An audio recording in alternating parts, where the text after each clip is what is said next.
This is a production of PBS Charlotte. The following episode of Charlotte, a City of International Success, is brought to you by Central Piedmont Community College and viewers like you. Thank you. Hello, I'm Dr. Maha Gingrich.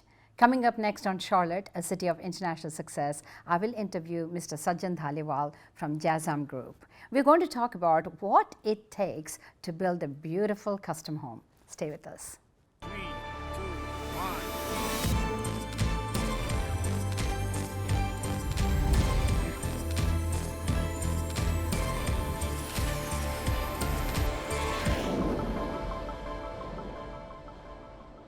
Welcome to Charlotte, a City of International Success. I'm Dr. Maha Gingrich. Today, our guest is Mr. Sajjan Dhaliwal. And Mr. Dhaliwal is the founder of Jazam Group. Mr. Dhaliwal, welcome to our show. Thank you, Maha. Thank you for giving me this opportunity to come and talk to me at my house. You know, you have a beautiful home. That's the first thing. Thank you. And thank you so much for inviting us into this beautiful home. I was just really taken by how simple and how beautiful the house is. So at the same time, I'm looking forward to talking to you about custom homes, because all my life I have seen beautiful homes and custom homes, and I always think, oh my gosh, what does it take to build something like this? Right. So after we talk for some time, I'm looking forward to hearing more about it, what it takes to really build one. So meanwhile, you are from North India. Yes, ma'am.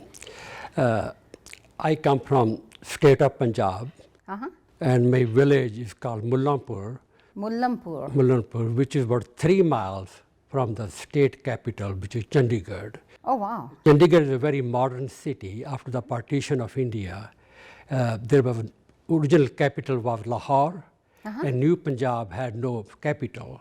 So they designed a brand new city that was designed by Le Corbusier, a French famous architect. And he designed the city from scratch, and that was only 3 miles from my village. That's where I grew up. So when you said partition, are we talking about like India and Pakistan partition that happened? Yes, ma'am, India and Pakistan partition. So this is where, oh wow. So you're right there, and then they had to come up with a capital. Yes. Because they didn't have one at that point. Exactly. So so in your village, I always talk about this. People think that when they think about India, they think it's a tropical place. Yes. It's very hot, it's tropical, and it's just almost like a vacation kind of a home, right? But that's not what it is. Where you grew up, can you talk about your village, what the weather was like there? Okay. As I said, my village is exactly 3 miles from the most modern city of India, but yet it has no electricity, no running water, pretty primitive. You can say it was a century behind the modern world. And in the summertime, the temperature will go up to almost 115 to 120 degrees. Degrees? Yes. Fahrenheit? Fahrenheit. Wow. Or in Yes, that is hot. In centigrade, it's almost 40 degrees. Just imagine living there and growing up there, how hot it is. And on the other extreme, it's in the foothill of Himalayas. Oh. And in the winter time, it gets as cold as North Carolina does. And we live in those mud homes without any electricity or heat. Just imagine the two extremities. Two extreme Weathers of weather India. patterns. Yeah, Wow. yeah. Your parents are from there, obviously, right? Yes. What did your father do? It was a farming village. Almost everybody in my village did farming. My Makes father had a sense. farm. We had land, and he cultivated. My grandfather did the same thing. That was the main profession. It was basically agrarian society. The people have just tilled the land to make a living. And he never went to school, my father or his grandfather. I was the first one from my family to go to school. Oh, really? Yes. Oh, yes. you were really setting the Yes, stage yes, yes, here yes. for the entire family. Yes. What about, obviously then your mom took care of you. Did you have a lot of siblings? Actually, we are 8 brothers and sisters. 8 brothers and sisters. And I'm the oldest of the family, so I'm more or less like a father figure to them. Yes. And my mother's background was her parents were educated, her brothers were educated. My grandfather, my mother's father, fought in the First World War against the Germans. You know. Oh, Yeah, oh yeah, what a yeah. great story. And she always pushed me to go to school and have education Yeah. and support the family. Obviously coming from village. Now, did you have a school in the village? Actually, we had a local school. It was again according to Indian standard, just a typical small building. Yeah. And again, no electricity, no air conditioning, no fans. And, Because the entire village didn't have entire it. village didn't have it. Yes. And lot of time we have to have classes under the trees because it got so hot inside. But the education system of that time, our teachers were very dedicated. They were like parents to us, and they're like gurus to us. They were your mentors. They were our your mentors. Wow. And, Yeah. they took great pain to teach us. And main emphasis was math and science and English. And we were punished for not doing homework, and we were punished pretty badly, but by God, we knew our math, we knew our science, we knew our English. Yes. And I don't see any negative effect of that punishment that we got from our teachers. I'm thankful to them that they twisted our arm, pushed us Yeah. to work hard, and that's paid us the dividends later on. To go beyond your limits. And when you're saying that, really things haven't changed because math and science is a huge issue even today. You know, they want kids to have math and science in order to succeed. And then you talked about mentors, and mentors are so important because in our lives, at some point, you'll have at almost all points of our life, Yes. you know, there is a mentor who they said something or they did something for you that changes your Yes. life and your path and guides you to do better. Right. And in a school like that, Yeah. you know, where you really did not have the basic needs, Right. Maslow's theory, right? Right. So basic needs, you didn't have anything. However, your teachers Yes. were so dedicated, so passionate. Yes. They ensured that the children who were learning there had good, you know, education. Now, I love the idea of being under the tree because nowadays it's a luxury. Right. You know, to take your class outside the classroom to Right. actually sit under a tree is a dream. Right. You know, but that's what you've had is that nature, you know, really, you know, absorbing all that. Up to what grade is that school? It's up to 10th grade. And in the 8th grade, I was told by my father that you have studied enough. Now you need to leave the school, come and help us in the farm. And one of our teachers and my mother put their foot down Yeah. and fought with my father that he's a pretty smart kid. He had got such good marks in his 8th grade, because 8th grade was a board exam in those days. Okay. And they brought me back and put me back in school again. So I started grade 9 and grade 10. I finished grade 10, and they were still not sure what should I do because there was no other guidance at all. Yeah. We were just lost in a little small village and did not have much exposure to what goes there. Even though Chandigarh were only 3 miles away, It was like two different it worlds. was two different worlds. Wow. And just going back to Chandigarh, when Chandigarh was opened up as a small kid, I was I think in 3rd or 4th grade. For a opening of the city, for inauguration, Yeah. Marshal Tito, the president of Yugoslavia at the time, Yeah. and Jawaharlal Nehru came there, and we went and we met them Jawaharlal personally. Nehru Nehru and Tito, we met both of them. I was a little kid. I still remember that. You met very clearly. Nehru? Nehru and Tito. Oh, what both. an honor. I'm sure you remember it. Yes, yes, It's yes. not yeah. something you'll never Yes, forget. Yes, yes, yes. Wow, what a beautiful experience. So, So then, of course, your teacher and your mom Yeah. made sure that you were actually going for higher education. Right, right. So did you move to Chandigarh then to go to school, to go to college? Yes, actually by that time we decided that the admission at the government college was already closed. Then we didn't know there was another institute called Central Polytechnic of Chandigarh. Admission was open there. That we just went there on a bicycle. I gave them my certificate. He saw my marks. He told me, you're in. Marks are the grades. Marks for my grade. Yeah, your grades. So you had excellent grades. Yeah, I have second grade. You used to so get I into was college in. even today. Yeah. So that was a 3-year diploma degree in mechanical engineering. That's what I did from Chandigarh, Central Polytechnic Chandigarh. Oh. And after I finished there, I went to New Delhi. A mentor of mine, Mr. Jagjit Rana, who was a professor in New Delhi, called me there. And there was an American company moving to India called Cutler Hammer. They have electrical controls. And they were setting up a plant in Delhi. I was hired by them as a tool room supervisor to manufacture all the tooling to start the production. So I was in charge of the tool room of that factory and worked there for 3-4 years. In Delhi. In Delhi. In Delhi. And then after that, a friend of mine, I got a letter from him, hey, I'm in Canada.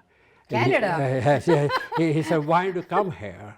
And in those days, that was the really dream of everybody to leave Yes. India because the disparity was so much. Right now, Yeah. India is catching up. Yeah, of but in course. those days, we are way behind. Yeah, and also just, leaving the village Yes, was a huge task. yes, Going to a different city was a Yeah, huge task. yes. Going to a different state Yeah. was even bigger task. Right. Live alone leaving the Yeah, country yeah. because we didn't have those finances. You Right. didn't have television. You didn't Right. have the websites. Right.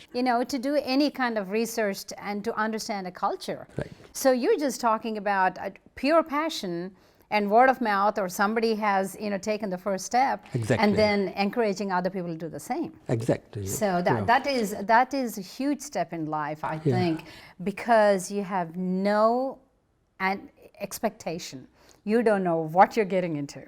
Well, I think the way the world works, or it's true to everybody's life, somehow the doors keep opening. Some invisible hand keep guiding us which direction to take. And that had been happening all along.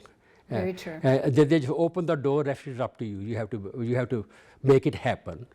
That is so true in Yeah. every aspect of our lives, Yes. right? Yes. And so I came to Canada. Now, I worked there first when I went there Okay. for a few years to take care of my family and some finances. Then after, in 1974, when things were done, I joined University of Manitoba to finish my BS in mechanical engineering. They gave me a admission there, and I started a 4-year education period there.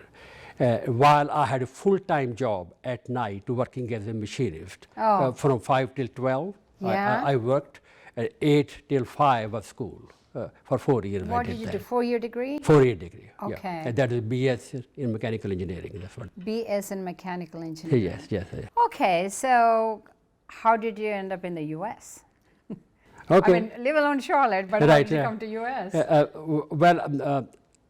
I applied for a job in Memphis, Tennessee, and I got a job. I did not have too many job offers in Canada at the time, the way the structure was.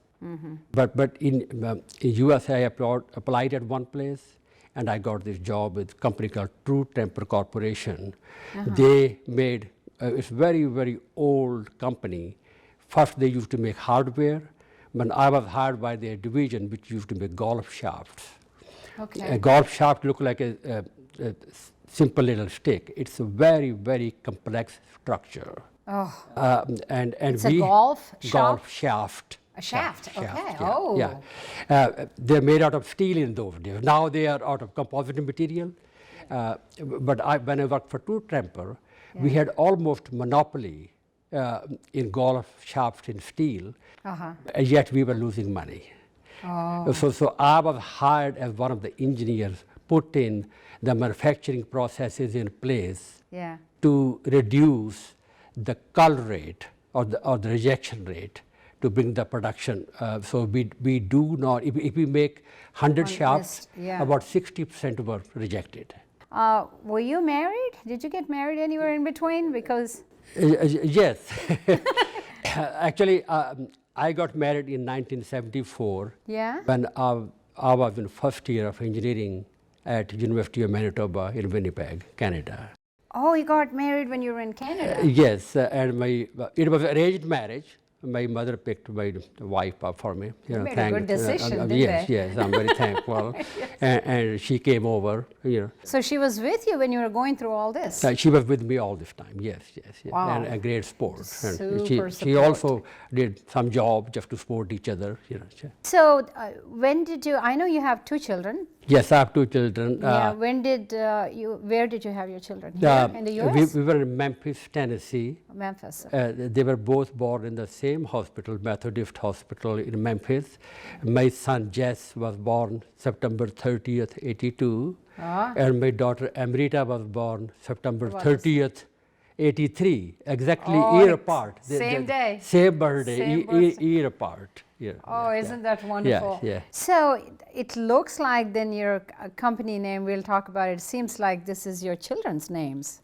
Yeah, my son's name is Jess Deep, Jess, we call him Jess. Yeah. And my daughter's name Amrita. All right. So it's Am. There used to be airline called Pan Am in the olden Oh, you days. put So I said, why can't I call it Jazz Am? I always loved that name. Okay, Yeah, wonderful. yeah. So how did you end up in Charlotte? When I worked for Two Tremper as an engineering manager, they had a plant in Lincolnton, North Carolina, that also had a lot of manufacturing problems. Yeah. They were having a lot of issues. So they sent me there as a director of engineering or VP of engineering Yeah. to set that whole plant Okay. and put the processes in place. So get the make plant sure, started. yes. So I was transferred here. It took about 3 years to get that up and running and in place. So how did you end up with this business? And were you, obviously you're doing all this engineering things. How did you end up in construction?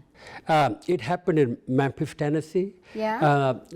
When I had my kids, we were looking to have a brand new home. Yeah. They would decided to build a house. I went around and talked to a few builders, and I wasn't very impressed what they had to tell me or what Yeah. they have to show me. Then I said, well, why don't I do it myself? But I had built big plants, huge plants for manufacturing. So building you- house you was knew you could build a home, I right? could build a home. So like that. so I just got my Yeah. plans together. I built a house myself. I built that in 90 days. Yeah. And it so happened, it was a beautiful home.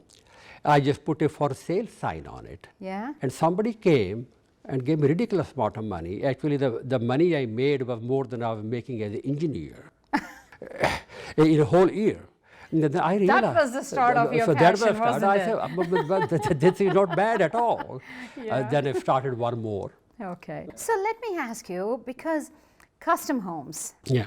I think, are very difficult, in my opinion. It's not, I never built a custom home as such. Yes. Because most of the homes are easy when it is cookie cutter. Right. But when it comes to custom homes, obviously your math and science that you have done comes in very handy. Right. Because I would think you have to look at their budget. Right. You have to look at their passion, their dreams maybe. Yes. And then nothing is concretely, no pun intended here, but Yeah. nothing is really defined because they may have this dream home, Right. right? Is that where you come in and then put their dreams into reality? Yes. So talk to me please about what is involved in building a custom home, because I do know that in Charlotte, quickly you can tell me about a television show that happened which is very popular, and that was your home. There are few custom home builders in Charlotte Yeah. who are quite well known. usually most of the people who are looking to build a custom house Yeah. try to talk to one of us. Okay. And the first thing I ask them is, what is their budget? That's the number one thing, because you have to keep that in mind, Yes. so that they don't get out of hand. Yes. And then they give their needs and wants, what they like to have in a home. Yeah. We have a little questionnaire that I give it to them. They fill it out, and then we put them in touch with the architect. Okay. And then they start the design process of the home. Just the simple design, Yeah. not the whole full-fledged. The concept. Just the concept The gets concept. started. Yeah. Then we go back and forth, back and forth. Sometimes take 6 months. Yeah. Sometimes take a whole year. Sometimes take 3 years to design a home. Depending on how complex the house is. Oh.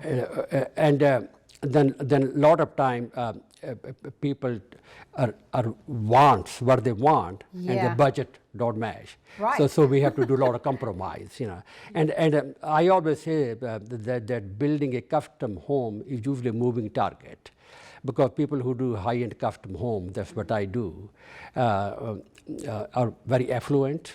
Yeah. They travel all the time, and when they travel, they look at different buildings, different hotels, different lobbies, and they will come back. Can we do this? Can we do that? So we are changing things constantly, which is not a very efficient way of doing it. Yes. But that's the nature of this business. When you build these kind of homes, obviously the Bachelorette television show was Yeah. done in your home, Yes. and they loved it, and then somebody else bought it. Yeah. But really, to have that caliber home, Yes. the building somebody else's dream and vision, Yeah. step by step, piece by piece, color by color, item by item inside the house. Yeah. I would think that it's not only the math where budget and all other logistics are involved. That's easy part. Yes, that's an easy part, and I'm sure you're working probably with 20 or 30 some contractors at the same time. Right. And then you have to personally put your finger on everything to make sure, because Exactly. eventually it's your responsibility. Exactly. So make sure everything is good. Yeah. But in a field like this, Yes. I think you may have to have a lot of unique qualities, okay? So can you talk about it? First thing I can think of is patience. Yeah. Absolutely. A lot of patience. Yes. So what else do you need? Do you need a particular education? Education helps. Helps. Yeah, like engineering degree was a great asset for Okay. me to become a good builder. Sure. As a matter of fact, I did a big mega mansion in Charlotte, Yeah. which is almost 34,000 square feet. 34,000 One of the biggest square feet. home after Vanderbilt Estate in Asheville. And I was picked out of all the other builders because I'm an engineer. Okay. And one of my home that my personal house, that was picked by one of the Sony company to do a movie Yeah. called April Fool's Day. Okay. And then after Nice. that, the same scout came to me to do my other home for a bachelorette show. Or Okay, 2013, that was done in my home. Yeah. So really, I'm thinking as far as the education, I know you have an MBA. So obviously that business degree came in handy, your education came in handy, Right, yeah. mechanical engineering. Right. But I would think they probably have to also do a job like you did to work with a company to really understand the do's and don'ts in this field. It's again scheduling, organizing, people skills, how you run your business. That's a universal rule throughout, no matter what business you are in. First of all, you have to have a passion for it. You should love what you do. Then you have to have a tenacity and perseverance, Yeah. and also very level head. And there are times that you would want to just call it quits, but you have to stay calm. Especially in custom home, personality get involved. Yes. Husbands, wives, decorators, all the suppliers. So you are like a orchestra conductor that are trying to put the whole thing together. That's what I'm doing. Here there are about 100 different people come to work in the home. It's my duty to make sure everything is done right. I go back after them, check each and every 2x4, the load point, the crawl space, the roofs, make sure it's done right. Oh. Especially that's the a lot of detail. Especially the structural part, because it's my responsibility that house is defect-free when it's delivered. It is amazing how much is involved Yes, to do a custom home. yes, But it's probably very rewarding when you see that people that you have built for, their dreams have come true. yes, And that beautiful home is all together because you have taken that kind of energy and interest Yes. in every part and orchestrated the entire 30, 40 some contractors Yes. to ensure that their dream home is right. Right. So that is amazing. And Mr. Dhaliwal, that is so interesting to me, and I'm sure I'm going to probably start looking into some of those just to see how beautiful they are Well, and appreciate it. Thank you, Ma. Thank you so much. Thank you for inviting me. and thank you so much for being on our show. And thank you for watching Charlotte, a city of international success. I'm Dr. Maha Gingrich. Please join us again next time, right here on WTVI PBS Charlotte.